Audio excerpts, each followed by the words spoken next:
പറപ്പുര അടയ്ക്കാൻ പോവാണേ. എന്നെ ഒറ്റയ്ക്കാക്കിട്ടോ?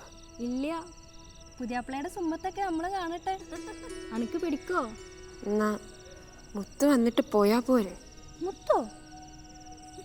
അതാരാണപ്പാ? അങ്ങനെ വിളിച്ചാ മതിന്ന് ഫോണിൽ പറഞ്ഞു. അല്ലോ, ഇവിടെ ആരും വിളിക്കാത്ത പേരാണല്ല. ചങ്ങായിമാരുടെ ഒച്ചയും വിളി ഒഴിഞ്ഞല്ല. ദേ ഇപ്പൊ വരും. ഇതാ നോക്ക്, നേരം വെളുത്താലേ ഒന്നും ഒഴിവാക്കാതെ മുഴുവനും പറഞ്ഞു തരണം.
ഉറങ്ങിയതല്ല, കുറെ നേരം കാത്തിരുന്നപ്പോ അറിയാണ്ടൊന്നും മയങ്ങിപ്പോയതാ.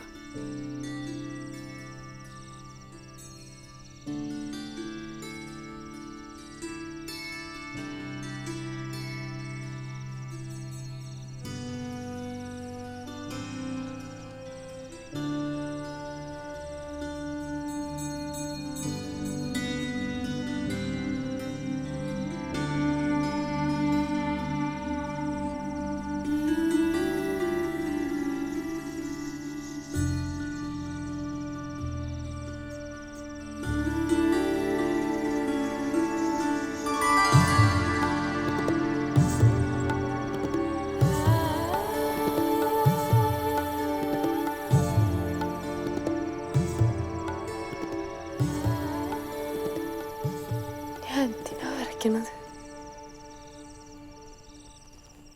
എന്തും മെല്ലയാണ് മൂപ്പര് എൻ്റെ മേലെ തൊടുന്നത്. ചള്ള ബേജാറായിട്ട് ഞാനിവിടെ പാത്തിപ്പോവോ? ആ അസുമ എന്തൊക്കെയാ പറഞ്ഞത്?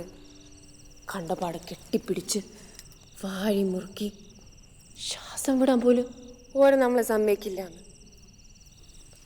ഓളുടെ കെട്ടിയാൻ അതൊക്കെ ചെയ്തിട്ടുണ്ടായിരിക്കും. എന്നാല് എൻ്റെ മുത്ത് പാവാ. എൻ്റെ കൈകളിലൊതുങ്ങി ആ നെഞ്ചിലൊക്കെ ചായാൻ എനിക്ക് പെരുത്ത് പൂതിയുണ്ടിനി. അപ്പം മുപ്പര് ചോദിക്കുക, ബാ അനക്ക് സിനിമ കാണണമെന്ന്. ഇതെന്തിൻ്റെ ഏർപ്പാടാ? കല്യാണ രാത്രിയിൽ തന്നെ അനക്ക് സിനിമ കാണണമെന്ന് ചോദിക്കുന്നു. നമുക്ക് മറുത്ത് പറയാൻ പറ്റുമോ? ഞാൻ വെറുതെ അങ്ങനെ ചിരിച്ച് കാണിച്ചു കൊടുത്ത്. അന്നേരം മൂപ്പര് ലാപ്ടോപ്പ് തുറന്ന് സിനിമ അങ്ങ് ഇട്ടു. ഞാനൊന്ന് എത്തി നോക്കി.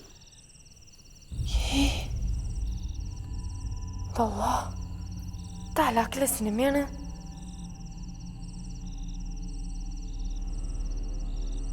ഒരു ഉറപ്പുമില്ലാതെ ഇനിയൊക്കെ അഴിച്ച് വലിച്ചെറിഞ്ഞു കൊടുത്ത് നിർത്തി. ശ്രദ്ധിക്കാൻ വന്ന്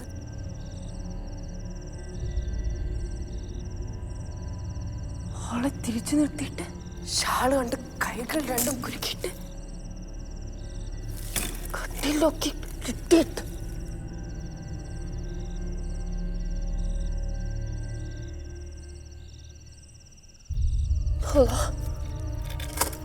എപ്പോഴും എൻ്റെ കൈ കിട്ടിയിട്ടത് അനങ്ങാൻ വയ്യാണ്ടല്ലോ. അവളെ മേലോട്ട് പൊതിച്ചല്ലോ. എന്റെ മുത്തേ, പേടിയാവള്. പഠിച്ചവനാണ് വേണ്ടത്. വേണ്ട മുത്തേ.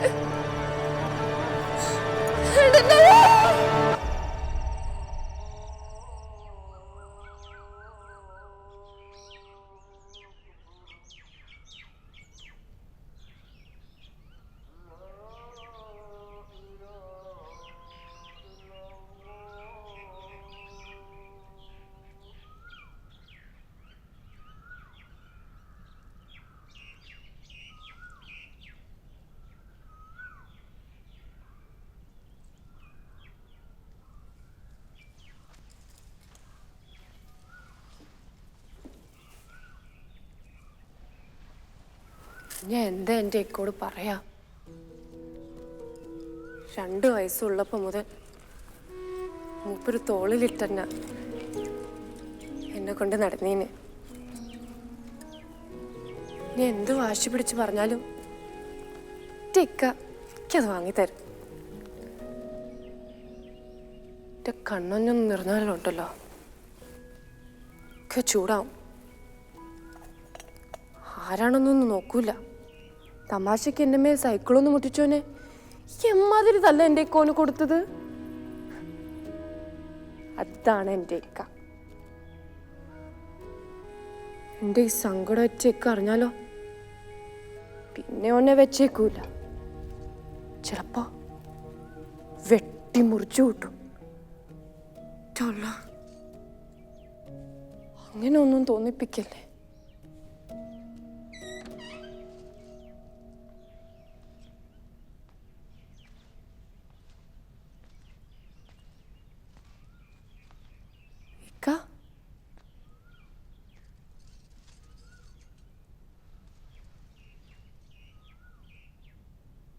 നീ ആരോട് ചോദിച്ചിട്ടാ നേരം വെളിച്ചാമ്പത്തന്നെ ഇങ്ങോട്ട് പോകുന്നത്?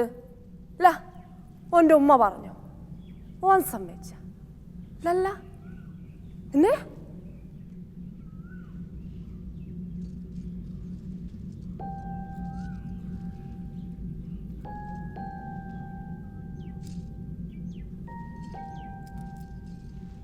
അനക്കറിയാ നമ്മുടെ ഉപ്പാന്റെ മയ്യത്ത് കിടക്കുമ്പോ നീ എൻ്റെ തോളിൽ പറ്റിപ്പിടിച്ച് കിടക്കുകയായിരുന്നു.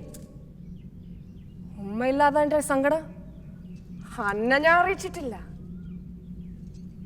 ഉമ്മക്കായിട്ട് ഒരു കാശുണ്ടാക്കി വെച്ചിട്ടല്ല ഉപ്പ പോയത്, അതെനക്കറിയാം. എന്നിട്ട് എന്തെങ്കിലും കുറവ് അനക്ക് ഞാൻ വരുത്തിയിട്ടുണ്ടാ?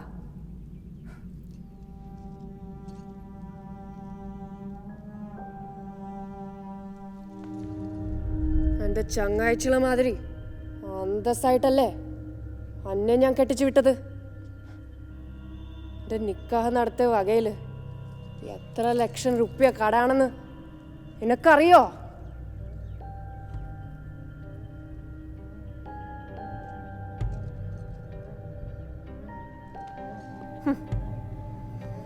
നേരം വെളിച്ചാകണ മുമ്പേ നേരം ഓടി പോന്നേക്ക.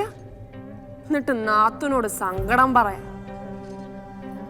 ഐഷല്ല എൻ്റെ അടുത്ത് പറഞ്ഞു, ആണുങ്ങൾ ഇങ്ങനൊക്കെ തന്നെ ഇരിക്കും, അവർക്ക് ഇറങ്ങിയിടം ഉണ്ടാക്കാതെ അവിടെ തന്നെ കഴിയുക. പെണ്ണുങ്ങൾക്ക് പറഞ്ഞിട്ടുള്ളത് അതാണ്, അല്ലാതെ അവിടെ നിന്ന് ഇങ്ങോട്ട് പാഞ്ഞു പോഴലല്ല.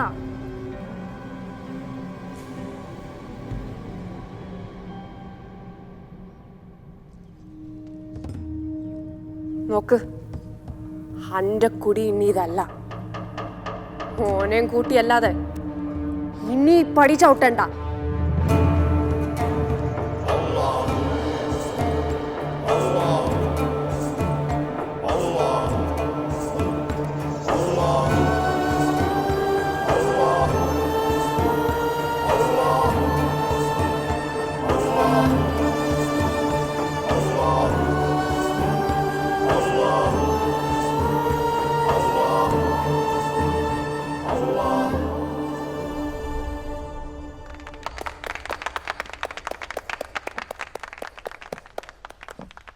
കലക്കിയ മോളെ, എൻ്റെ പ്രതീക്ഷകൾക്കും അപ്പുറം ഇനി ഒരു ചേഞ്ചും ഇല്ല. നിനക്ക് ഇമ്പ്രൂവൈസ് ചെയ്യാം ഇഷ്ടം പോലെ. ചില പ്രമാണിമാരൊക്കെ ഞാൻ വിളിക്കുന്നുണ്ട്, കൂടെ നിൻ്റെ ചില ബന്ധുക്കളെയും. കാണട്ടെ നായിൻ്റെ മക്കൾ.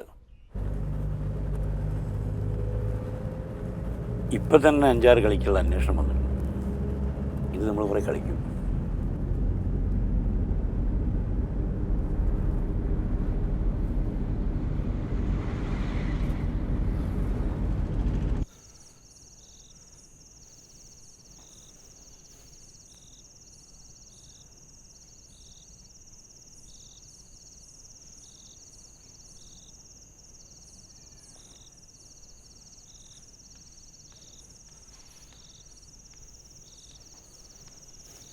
വിശേഷങ്ങളെല്ലാം നാത്തൂനോട് പോയി വിളമ്പിയല്ലോ. എന്നിട്ടിപ്പോൾ എന്തായി? ആൻറ്റിക്കാക്ക എന്നെ പോരാൻ നിറക്കി വിട്ടു.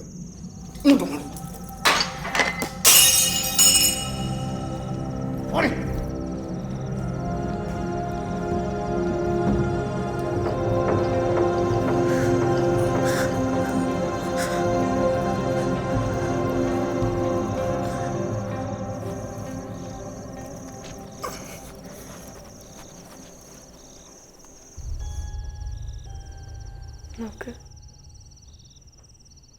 ഒരു പാവല്ലേ, അല്ലാണ്ട് പേടിച്ചു പോയി. അതുകൊണ്ട് ഉടുപ്പുറക്കണം.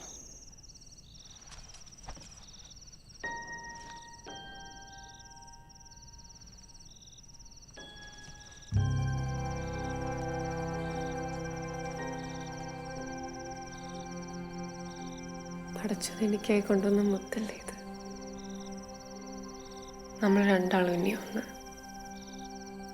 സത്യം.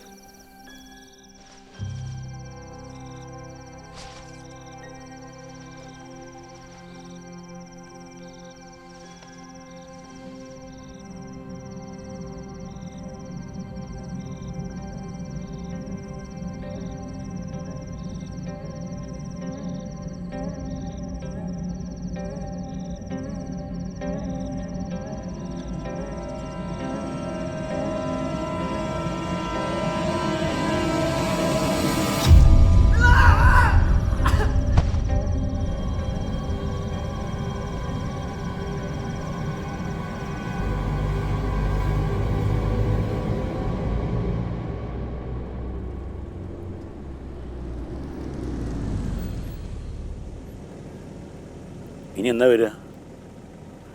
പരോളിന് ഉടനെ അപേക്ഷിക്കുക.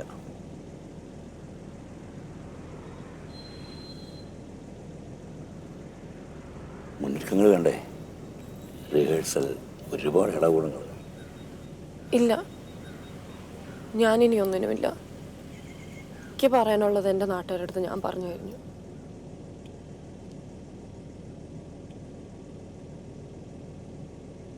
കെട്ടിച്ചുവിടാൻ പ്രായത്തിൽ കുടുംബത്തിൽ പെൺകുട്ടികൾ വളരുകയാണ്. ഞാൻ വെറുക്കപ്പെട്ടു, കെട്ടിയോനില്ലാക്കിയോൺ. എൻ്റെ നിഴൽ പോലും അവർ ഭയക്കുന്നു. ഞാൻ ആർക്കൊരു ശാപമായിക്കൂടാ. 7 വർഷം ഇവിടെ കഴിയാനാണ് എൻ്റെ വിധി. അത് കഴിഞ്ഞിട്ട് ഞാൻ വരുന്നുള്ളൂ.